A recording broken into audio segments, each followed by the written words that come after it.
أعوذ بالله من الشيطان الرجيم، والصلاة والسلام على سيد المرسلين محمد وعلى آله الغر الميامين، ثم أما بعد. إخوتي في الله، لازال الحديث عن هذه الأمة وماذا يحصل في هذه الأمة بسبب الحروب الطاحنة التي أدت إلى هدم بيوتهم وتشريد الكثير من العائلات، سواء كانت هذه الحرب في غزة والسودان واليمن والعراق، وكان سوريا، والحمد لله رب العالمين. نسأل الله تبارك وتعالى لهذا الوطن العربي الكبير الأمن والأمان والاستقرار، ونسأله جل ذكره أن ينتقم من الفاسدين شر انتقام.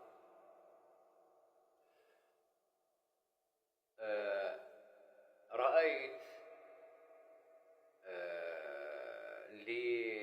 لشيخنا اليوم رايحين نسهر احنا وياكم بإذن الله تبارك وتعالى في هذا الفيديو المشوق مع إمام الحرم المكي السديس، وننظر ونحضر حفل زفاف بنته. لازم نقوم بواجبه. كان الضيوف مجتمعين والولائم، وهذه الورود التي استوردها من أوروبا، والتي كلفت الملايين طبعا. واحنا حابين انه نبارك له في هذه المناسبة السعيدة، ونقول له ان شاء الله نسأل الله ان يكون زواج مبارك. حياكم الله اخواننا الاعزاء، وبارك الله فيكم، واسعد الله اوقاتكم بكل الخير والبركة. أنا أريد يا شيخنا وحبيبنا إمام الحرم المكي السديس،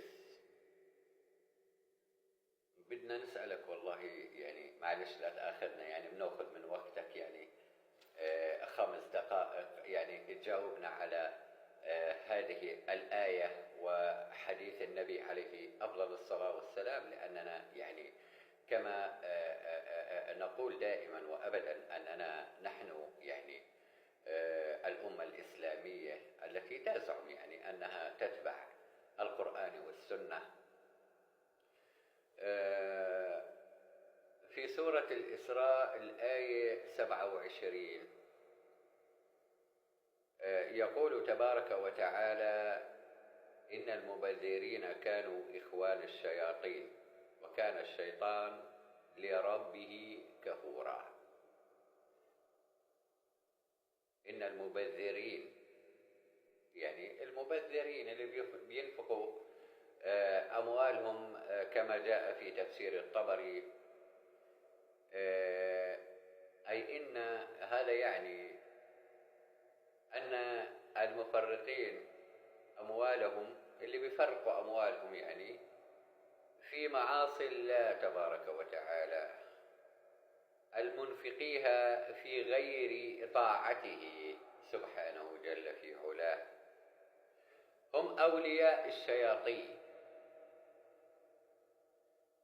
بالله لو سمحت يا شيخنا، يمكن الطبري غلطان بالموضوع، غلطان بالعنوان، فيمكن ما بيعرف يفسر هذه الآية. يمكن إنه يكون عندك تفسير آخر في لا حول ولا قوة إلا بالله العلي العظيم.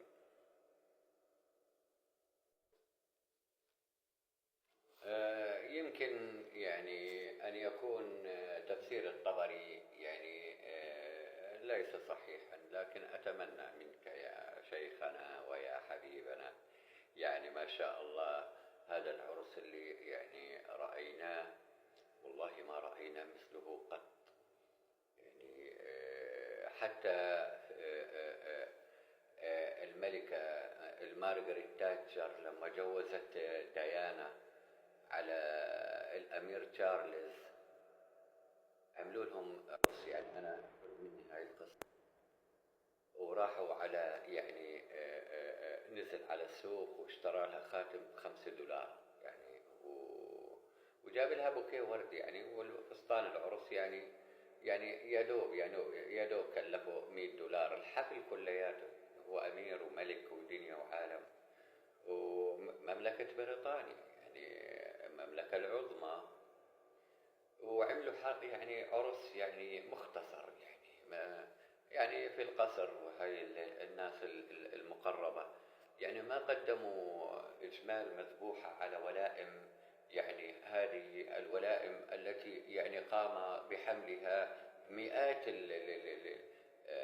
الطهاة والسفرجية والمعذبين، يعني اللي عندك من قرايبك والشباب ما شاء الله، يعني قاعدين على هذه الولائم يعني بمسافة مئات المترات ما شاء الله تبارك الرحمن، وهذه الورود، وهذا يعني الصرح العرش الذي يعني جلس عليه العروسين، وهذه الورود التي جاءت يعني من أوروبا، ويعني الله يعطيك الصحة والعافية ما شاء الله، يعني أبدعت يعني فعلا أبدعت يعني ما بس يعني ريت يعني يا إمام الحرم المكي لو إنه يعني فضلات الطعام اللي زادت عندك، يعني أكيد زاد عندك كمية كبيرة من الطعام، لأنه يعني كان عندك ضيوف كثير يعني،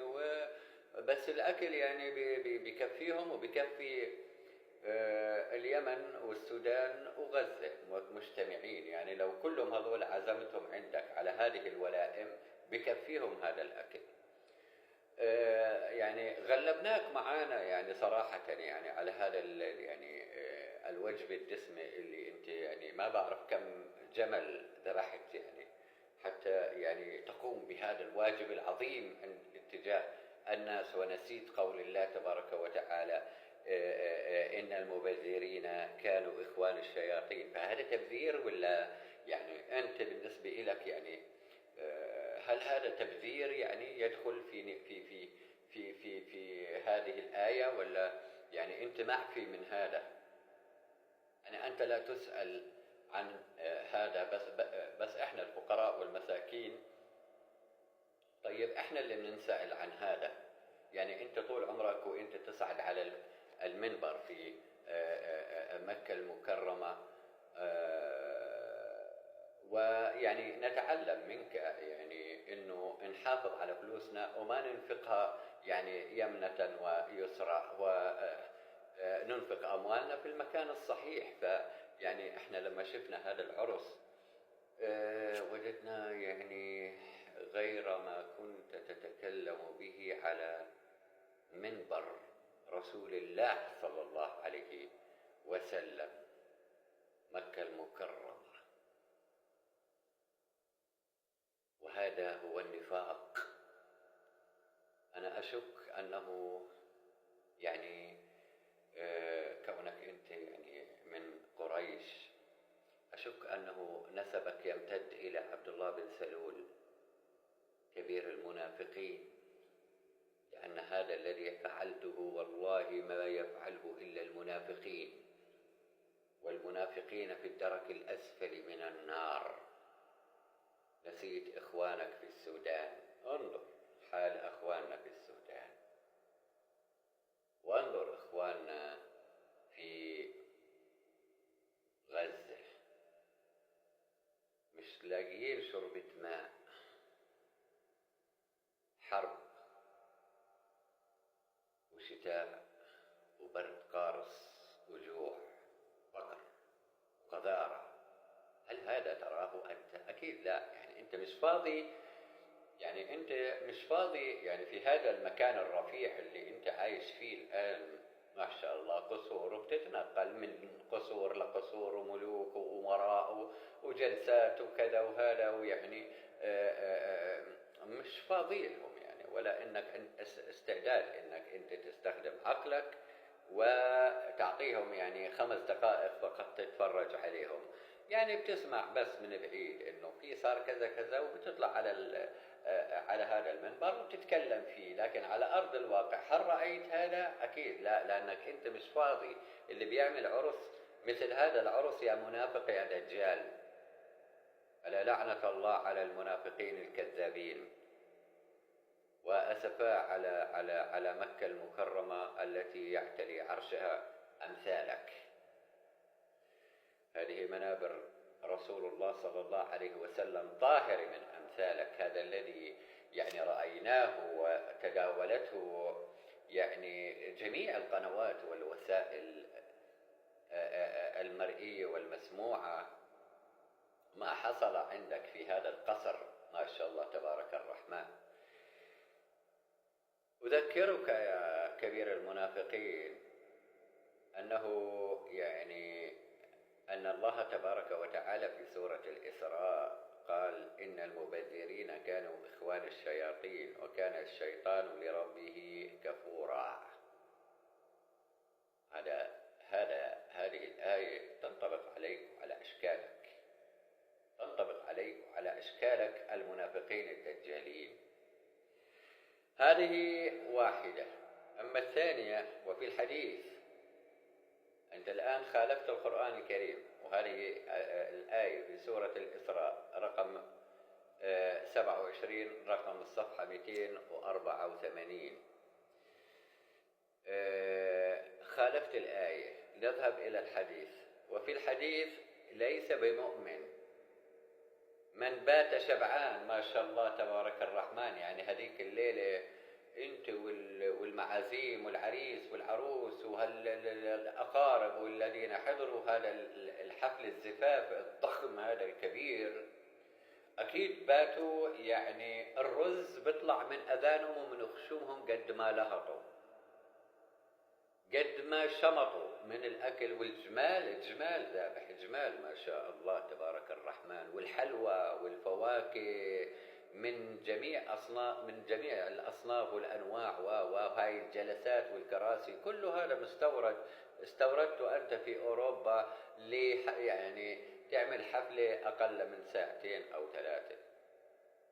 ونسيت يا منافق يا دجال أن الله في سورة الإسراء ذكر أمثالك.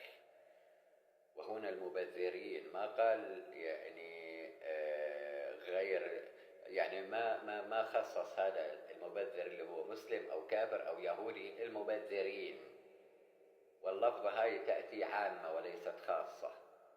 وأي إنسان حتى وإن كان مثلك، وإن كان مؤمن، وإن كان إيش ما كان يكون، مسلم يهودي نصراني، المبذرين الله عز وجل قال المبذرين إخوان الشياطين، أن المبذرين كانوا من إخوان الشياطين. إخوان الشياطين وللتأكيد على أنه هذا الشيطان الذي يعني طبعا أخو الشيطان شيطان يعني واضحة. والشيطان هنا دلالة توكيد على أن الشيطان كان لربه كفورا، أي أن كل إنسان لا يتوقف عند كل آية ويطبق وينفذ هذه الآية على نفسه ويتوقف عندها ويتبع خطوات الشيطان. طيب، ويكون الله عز وجل هو الذي يقول إن المبذرين كانوا ماذا؟ إخوان الشياطين. إذن أخو الشيطان شيطان، أخو الشيطان شيطان. إذن هذا أخو الشيطان اللي كان يعني مبذر، والذي يعني أخذ هذا اللقب من الله تبارك وتعالى، إن المبذرين أمثالك يعني، وأمثالك إخوان للشياطين. طيب، لما تكون أنت أخو للشيطان، هنا دلالة توكيد على أن الله تبارك وتعالى قال في نفس السورة وكان الشيطان لربه كفورا، أي أنت كفرت بالله تبارك وتعالى، يمكن عن جهل منك أو غباء أو تغابي أو نفاق أو دجل، سمها ما شئت. وهنا الحديث يؤكد كلامي. يقول في هذا الحديث النبي عليه أفضل الصلاة والسلام: ليس بمؤمن من بات شبعان. وانت ما شاء الله تبارك الرحمن، يعني هذيك الوليمة، يعني صلاة النبي، يعني والناس نازلة طحن، دحبر واشمط، وفي ناس بيغلط بالعنوان، بدحبر وبرمي وراه للي وراه عشان يعني لقمة إله ولقمة للي وراه، مش ملحقين. يعني ما شاء الله أكل يعني مائدة ممدودة مئات الأمتار، وناس هنا وناس هنا وناس واقف وناس قاعد وناس بيستنى دوره. طبعا يعني حتى لو انه هاي الولائم لو اجى اهل غزة والسودان واليمن وقعدوا عليها بتكفيهم وزيد.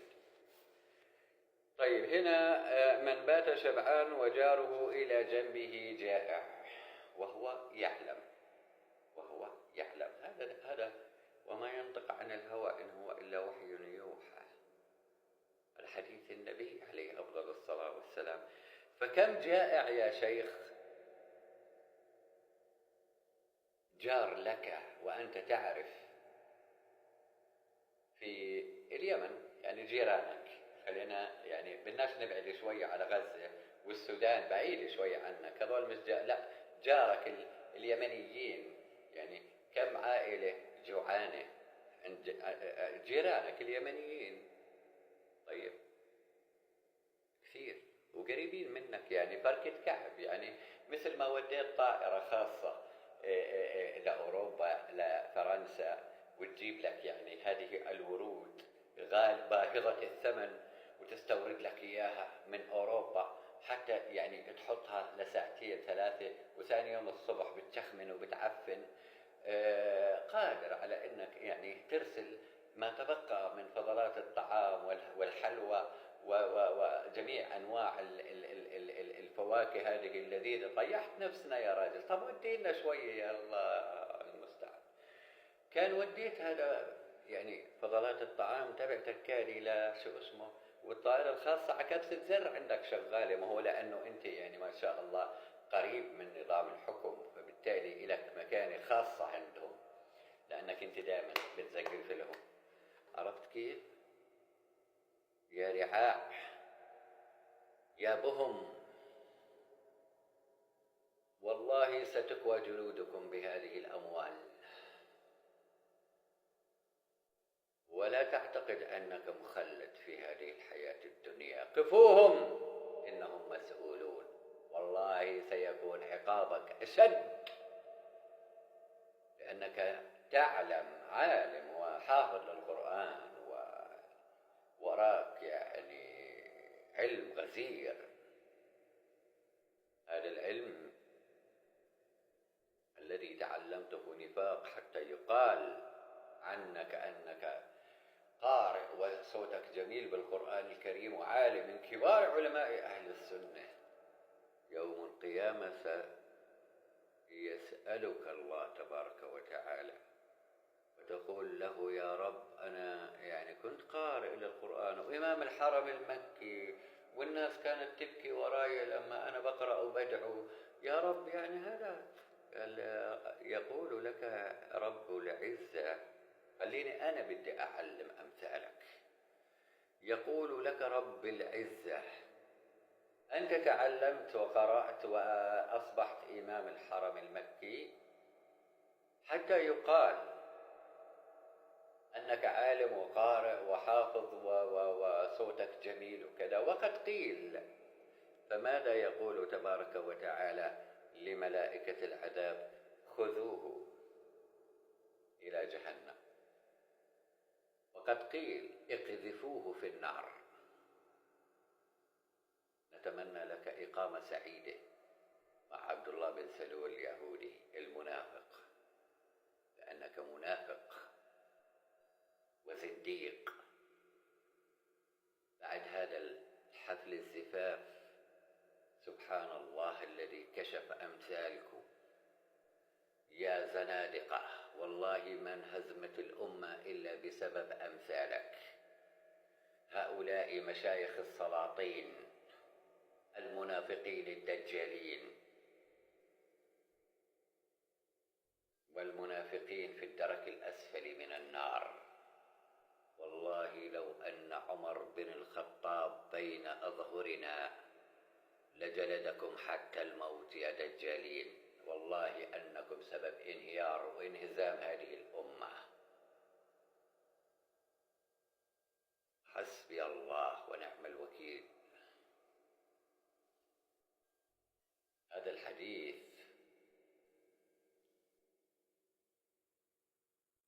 ينفي إيمان أمثالك، هؤلاء المبذرين أخوان الشياطين. ولما تعلم بأنه لك جيران وإخوة، هذا إن كنت تعتبرنا إخوة أكيد، يعني لا والله، يعني بننزل إحنا الأمة الإسلامية بننزل من مستواك، نقول لك أخ لنا. هذا ما يصح الكلام. عيب يا أبو حمزة تتكلم كذا. وين الشيخ ما شاء الله السديس إمام الحرم المكي تقول له أخوي؟ يعني ما لا يصح.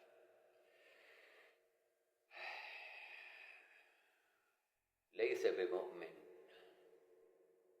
ليس بمؤمن من بات شبعان كرش مترين معبى طبيخ، معبى حلويات ومحبى فواكه وهي مليان، من بات شبعان وجاره إلى جنبه ماذا؟ جائع. شوف بالي، ركز على هذه يا مبذر يا أخو الشيطان. كم جائع في اليمن، كم جائع في غزة، كم جائع في السودان، شربة ماء مش لاقي. انت استوردت الماء بتاعك حتى تقدم للضيوف بتاعك اللي اجوا عندك، استوردته من ايطاليا ومن فرنسا والله اعلم من وين كمان استوردت هذا المياه. وشوفي العرس هذا كم مليون كلف، كم مليون كلف. وانظر اخواننا فيه، اخواننا السودانيين واخواننا الغزازوة، عرفت كيف؟ انظر هذا الحال. هذا طبعا ما بيهمك لأنك لست من هذه الأمة، لست منها، ولست يعني كما يعني تكلمنا بالأمس في الآية رحماء بينهم أشداء على الكفار، ولست من الحديث الذي أيضا رويناه بالأمس المؤمنين كالجسد الواحد إذا اشتكى منه عضو تداعى له سائر الجسد بالسهر والحمى. لست من هؤلاء الذي يعني أخبرنا النبي عليه أفضل الصلاة والسلام.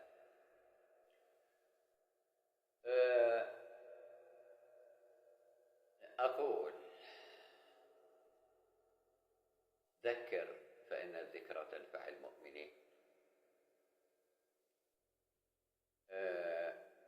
لست الوحيد، بل أنت يعني ضمن مجموعة كبيرة، لكن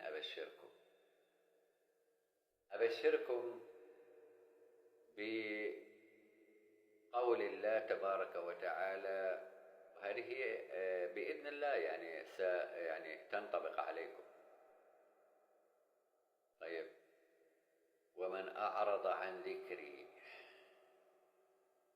ومن أعرض عن ذكري فإن له معيشة ضنكا ونحشره يوم القيامة أعمى قال رب لم حشرتني أعمى وقد كنت بصيرا قال كذلك أتتك آياتنا فنسيتها وكذلك اليوم تنسى. لا تعتقد أنه يعني لما تقف في الإمام في الحرم، حتى يعني بطلنا نشوف في الحرم ذكر الله تبارك وتعالى في تطبيق الأحكام الشرعية، وليس فقط القراءة ولسان يردد هذه القراءة. القرآن الكريم والسنة النبوية العطاء، العمل مشاركة إخواننا أهل السنة والجماعة المسلمين في كل الأماكن، ومشاركتهم أفراحهم وأحزانهم. ليس هذه الأفراح التي رأيناها ما شاء الله، والله ما رأينا ملك من ملوك الأرض عمل اللي أنت عملته، الله لا يعطيك الصحة ولا يعطيك العافية على هذه الأموال التي أنفقتها بهذا الباب القدر. وحسبي الله ونعم الوكيل. ومن أعرض عن ذكري أنعم بالحياة وسترجع إلى الله، والله ستقف بين يدي جلال الله على ما حصل وما يحصل في بلاد الحرمين الشريفين. أما قلت يا شيخنا فيما يتعلق باستبدال هيئة الأمر بالمعروف والنهي عن المنكر، واعترض الكثير من إخواننا في المملكة على تغيير هيئة الأمر بالمعروف والنهي عن المنكر، وأصبحت عندكم هيئة النزاهة والترفيه، ألم تعترض في البداية على الخمر والرقص والغناني، ثم حينما جاء موسم الرياض واختراع جديد هيئة يعني النزاهة والترفيه، وانت يعني رحت بررت هذا الموقف في مؤتمر صاخب والشاشات والدنيا والعالم، وقلت يعني لا بأس بأن يعني الإنسان يعني يصير يتنزه ويغير جو ويفرح له شوية، لا بأس فيه. هذا هو كلامك يا منافق. والله أنا لا أحب هذا الطريق، لكن ويلات الحروب التي أسقطت هذه الأمة أنتم بسبب، لأنه لو اجتمع علماء أهل السنة وقرروا أن يختاروا خليفة المسلمين لأصبحت دولة إسلامية واحدة، الوطن العربي كله. والتفت الأمة حول هؤلاء العلماء والمشايخ،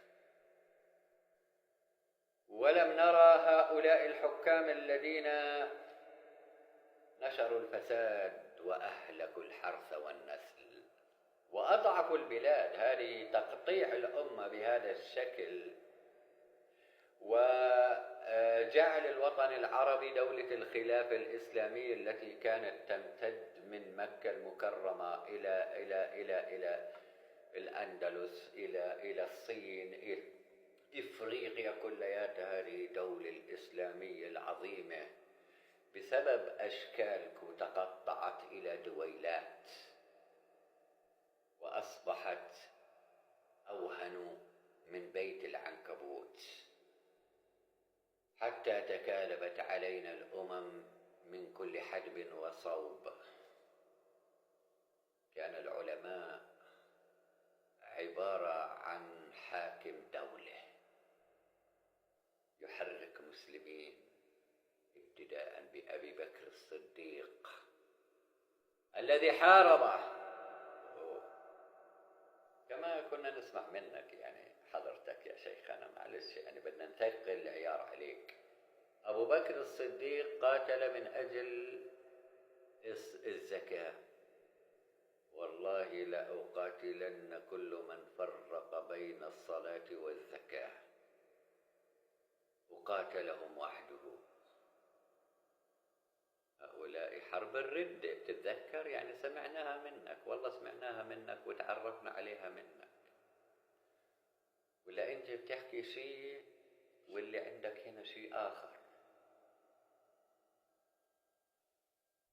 أبو بكر الصديق حارب بسبب الزكاة. وحارب من؟ حارب المسلمين. لو أن أبي بكر الصديق رضي الله تعالى عنه وأرضاه، وعمر بن الخطاب، وعثمان بن عفان، وعلي بن أبي طالب، رضي الله عنهم أجمعين بين أظهرنا اليوم. والله سيقتلون أمثالك شر قتله، لأنكم لا تمثلون هذا الدين، وبسببكم انهزمت الأمة. وما نراه خير دليل، لأنكم ما قدمتم الجهاد في سبيل الله، ولم تأتوا بهذه الأمة وتنصحوهم بأن لا ينصاعوا لأوامر هؤلاء ولاة أمورنا، بل أطيعوا الله وأطيعوا الرسول وأولي الأمر منكم. والخروج عن ولي الأمر مخالف لله تبارك وتعالى. ونسيت يا فاسد يا زنديق أن طاعة الله تبارك وتعالى وطاعة رسول الله صلى الله عليه وسلم مطلقة، أما طاعة ولي الأمر مقيدة. فإن تنازعتم في شيء فردوه إلى الله وللرسول. لم يقل إن تنازعتم في شيء، الله الذي يقول، أكمل الآية يا فاسد، الله الذي يقول إن تنازعتم في شيء فردوه إلى الله وللرسول، ولم يقل إلى ولي الأمر.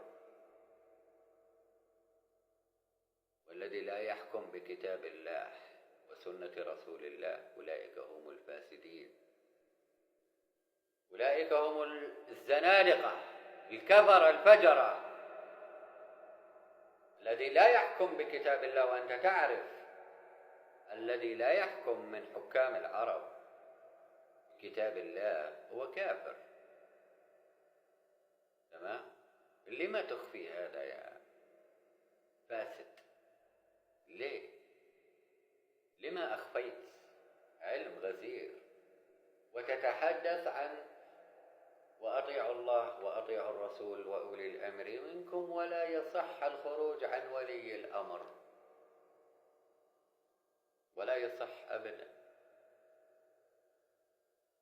والله أنا لا أؤيد الخروج على ولي الأمر، لكن ولي الأمر وجب عليه أن يجد علماء أهل السنة ومشايخ أهل السنة مجتمعين، ونحن من خلفهم. فإذا أخطأ ولي الأمر قوموه، وإن لم يرجع حاربوه. كم من الفساد وكم من الإفساد. موسم الرياض وهذا الرقص والغنائم، كعبة عملوها في الرياض، وهذه الراقصة التي تزعم أنها إله، وما نراه والله أنه يدمي القلوب. رقص وغناء وهيئة النزاهة لا بأس بأن يرفه الإنسان عن نفسه يا شيخ، ما هذا كلامك يرفه عن نفسه قليلا. والله هذه ليست قليلا، هذه ما خليته شيء، ما خليته شيء. هذه ليست إنه الإنسان يرفه عنه شوية هيك وبعدين ساعة وساعة.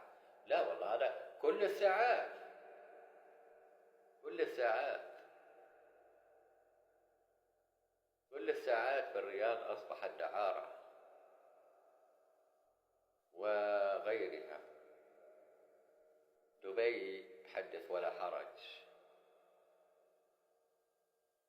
أصبحت الرجولة هذا أمير دبي لما استقبل الرئيس الأمريكي مطلع هاي البنات وبتلف بشعرها وفارعات وكذا وهذا. متى بتكونوا رجال وبتغاروا على عرضكم وشرفكم يا حثالة يا رعاع يا بهم؟ متى؟ على لعنة الله عليكم إلى يوم القيامة. والله ما انهزمت الأمة إلا بسبب هؤلاء الفاسدين. يا والله. طبعا ينطبق عليك الآية في سورة الإسراء، وتنطبق عليك وينطبق عليه أيضا حديث النبي عليه الصلاة والسلام. القرآن يقول أن المبذرين كانوا إخوان الشيطان. اسم الله على مقامك، يعني ارتقيت من البشرية إلى الشيطانية. وهنا نفي الإيمان عن حضرتك وعن حضرة، يعني كل إنسان بيعرف إنه جاره إلى جنبه جيعان مش لاقي ياكل رغيف خبز، مثل أهلنا في السودان وأهلنا في غزة وأهلنا في اليمن، المجاعة اللي صارت في اليمن وفي العراق أيضا. هنا الله عز وجل يقول إن المبذرين كانوا إخوان الشياطين. إخوان إيش؟ الشياطين. والنبي عليه الصلاة والسلام يقول لحضرتك يعني ليس بمؤمن، يعني ما عندك إيمان أنت، إنما تعلم أن جارك إلى جنبك جيعان. وانظر إلى إخواننا في فلسطين وغزة والسودان وجيرانك، يعني اليمنيين ما هم بجنبك يعني. فأنت هذا دليل على عدم إيمان أمثالك. يعني أي واحد، مش بس أنت، يعني أنت من ضمن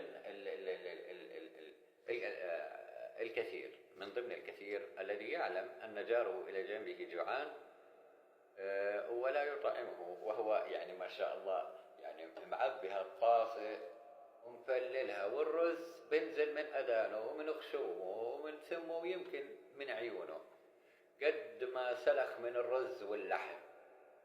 وبعد الرز واللحم راح على الطاولة الثانية لقى الحلويات ما لذ وطاب. بعد ما خلص واقتحم مش طبعا يعني مش بالحروب على الطاولة، صدور ما لذ وطاب، اقتحمها، اضرب اسلخ اضرب اسلخ، ظل يشمط من الحلويات غيب. قعد 5 دقائق يريح شوية، نفس ياخذ نفسه انقطع. وراح كمل الطريق ولف اللفة هيك، ولقى وانه الطوايل مليانة ما لذ وطاب من الفواكه، وبلش يسلخ موز، برتقال، عنب، مانجا، اناناس، من اجود انواع الفواكه، تفاح من التفاح الفرنسي اللي هو، والتفاح الامريكي تبارك الرحمن ما شاء الله. هذا غالي يا اخوان، لا تشتروا منه، ديروا بالكم، هذا ما مضر للصحة. وبعدين الطريق هيك راح قال لك خلاص احنا هيك الطعام وصل لهون، ضايل الشراب، شو ظل الشراب؟ وروح على الطاولة الثانية وجميع انواع العصائر الفريش، برتقال على ليمون على اناناس على مانجا على جميع ما لذ وطاب كان موجود في عرس بنته للسديس إمام الحرم المكي. هذا يعني اللي كنا نسمع له ونصلي وراه ونقول هذا الشيخ ما تبارك الرحمن. احنا اولاد صغار، يعني شباب اولاد صغار، نسمع يا سلام الشيخ السديس وشريم، سعود شريم وغيره من قراء القرآن الكريم. بس نسأل الله انه يعني ما يكونوش مثل السديس، يعني اكيد يعني هم اختفوا هسه، هذول المشايخ اللي كنا نسمعهم اختفوا. وكان هذا يعني السديس يعني اصغرهم، يعني وهم كبار بالسن وما شاء الله تبارك الرحمن، فاختفوا. طبعا هذا دليل اختفائهم على انهم يعني كانوا ضد الحركات اللي بتصير داخل الحرم والسياسة والكذا والهذا، وبالتالي يعني مسحهم بأستيكة وهو يقول أمرك سيدي، حاضر سيدي، اللي بدك إياه يا سيدي، ويتكلم زي ما بده سيده، ويعد الخطب والهذا للمسلمين يعني مقيف تقييف حسب يعني السلطان الذي يحكمه. قليل ما كان يتكلم عن الجهاد في سبيل الله، بل كان يتكلم وأطيعوا الله وأطيعوا الرسول وأولي الأمر منكم فقط. يعني بده يبين عذره القبيح. هذا المبذر أخو الشيطان، هذا الذي نفى النبي عليه الصلاة والسلام إيمانه لأنه يعلم أن هناك جوعة من إخواننا من أهل السنة والجماعة من مسلمين منتشرين في كل مكان، جاروا اليمن وغزة والسودان، يعني يعيشون معاناة قاسية، جالسين في العراء، برد وشتاء وتشريد العائلات، سقفهم غطاؤهم السماء وفرشهم الأرض، لم يجدوا قطرة ماء يشربوها، وهذا يستورد الماء من فرنسا وإيطاليا وألمانيا ومن هنا ومن هنا السديس، ويستورد الورود بالملايين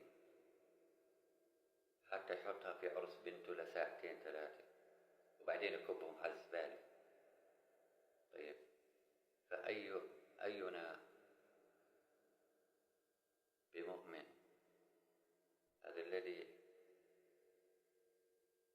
قال فيه النبي عليه الصلاة والسلام: ليس بمؤمن من بات شبعان وجاره إلى جنبه جائع. ألا لعنة الله على الفاسدين المنافقين الذين كانوا سبب في انهيار الأمة وانهزامها. أنتم السبب، ألا لعنة الله عليكم إلى يوم القيامة. شيوخ السلاطين، هؤلاء الشيوخ الذين يعني كانوا سبب في هدم الأمة وأصبحت لا قيمة لها، وأصبحت هشة، وأصبحت لا حول لها ولا قوة، حتى تكالبت علينا الأمم من كل حدب وصوب. وحسبي الله ونعم الوكيل، قفوهم إنهم مسؤولون. ومن أعرض عن ذكري فأنت معرض عن ذكر الله تبارك وتعالى، وسيحاسبكم الله تبارك وتعالى حساب عسير على ما هذا التبذير وهذا الذي يحصل عندك في هذا القصر وإخوانك من الأمة الإسلامية، إن كنت تزعم أنك من الأمة الإسلامية، وأنا أشك في ذلك. هذا نصيحة لوجه الله، أن تترك هذا السلطان الخبيث الذي أوصلك إلى هذه المرحلة. ما هي إلا حياتنا الدنيا، حياة الدنيا هذه، وأنت مجنون، والله مجنون. أن عمرت الدنيا ونسيت عمارة القبر. بذكرك، عمرت الدنيا بالقصور والفلل والسيارات الفارهة والأعراس التي أنفقت عليها الملايين، حتى يقال أن السديس عمل لبنته فرح بهد العالم. عمرت الدنيا يا منافق ونسيت أن تعمر القبر، فالقبر ينتظر، والحساب والعقاب عند الله تبارك وتعالى، وعند الله تجتمع الخصوم. ولا حول ولا قوة إلا بالله العلي العظيم. اللهم يا رب العرش العظيم، اللهم لا تؤاخذنا مما عمل السفهاء منا يا أرحم الراحمين. والله أنك يا سديس أنك سفيه، والله أنك سفيه. اللهم اهدنا فيمن هديت، وعافنا فيمن عافيت، وتولنا فيمن توليت، وبارك اللهم لنا فيما أعطيت، وقنا واصرف عنا شر ما قدرته وقضيت، فإنك تقضي بالحق ولا يقضى عليك، فإنك تقضي بالحق ولا يقضى عليك يا رب العالمين يا الله. اللهم انصر إخواننا في غزة، اللهم انصر إخواننا في السودان المستضعفين في الأرض، اللهم كن عونا لهم يا رب العالمين. اللهم ارفع البلاء عنهم يا أرحم الراحمين. والله أننا نرى فيديوهات بتقطع قلوبنا صراحة، ولا حول ولا قوة إلا بالله العلي العظيم. وأذكركم إخواني في غزة والسودان، معلش سامحونا، لسنا برجال، وأنتم بحاجة إلى خالد بن الوليد وصلاح الدين الأيوبي وهؤلاء الجيوش الذين كانوا يعني يحاربون ببسالة مع صلاح الدين وخالد بن الوليد وأبو عبيدة بن الجراح وشرحبيل بن حسن، هؤلاء الأبطال، والقعقاع، هؤلاء الأبطال أصحاب رسول الله صلى الله عليه وسلم، هؤلاء الرجال، وليس نحن لا نشبههم ولا يشبهوننا، بوجود والفضل يعود طبعا للسديس وأمثال السديس. وحسبي الله ونعم الوكيل على هؤلاء المشايخ، مشايخ السلاطين. وترى المشايخ الحقيقيين يعني أبعدوهم، ومنهم يعني مثل شيخنا يعني الشيخ خالد الراشد اللي سجنوه، وغيراته من مشايخنا اللي عندهم غيرة على هذا الوطن الكبير، يريدون أن تطبق شريعة الله تبارك وتعالى، ويريدون يعني أن الجهاد في سبيل الله تبارك وتعالى، لكن عطلوا هؤلاء الجهاد، سلاطين هؤلاء أتباع أمريكا وبني صهيون، عطلوا الجهاد وقسموا الأمة، وكل واحد منهم يغني على ليل أخوه. ناديت لو أسمعت حيا، ولكن لا حياة لمن تنادي. هؤلاء الفسقة نسأل الله أن يحشركم مع فرعون وهامان ومع هؤلاء الذين أهلكهم الله تبارك وتعالى، قوم عاد وثمود، قوم فرعون وقوم لوط وغيره من الأقوام الذين أهلكهم الله تبارك وتعالى. نسأل الله لكم الهلاك والعذاب الأليم والخلد في نار جهنم على ما يحصل في أمة محمد عليه أفضل الصلاة والسلام، وأنتم أعداء هذه الأمة، وما وصلت إليه هذه الأمة من هذه الهزلية والضعف والهوان، والله بسبب هؤلاء المشايخ الفاسدين المتناحرين. يعني لاحظوا قاعدين سباق على الدولار، على هذه البثوث واليوتيوب والتيك توك والكذا، ونازلين ببعضهم سلخ، الله ياخذهم وريحنا من قرفهم. السلام عليكم ورحمة الله تعالى وبركاته.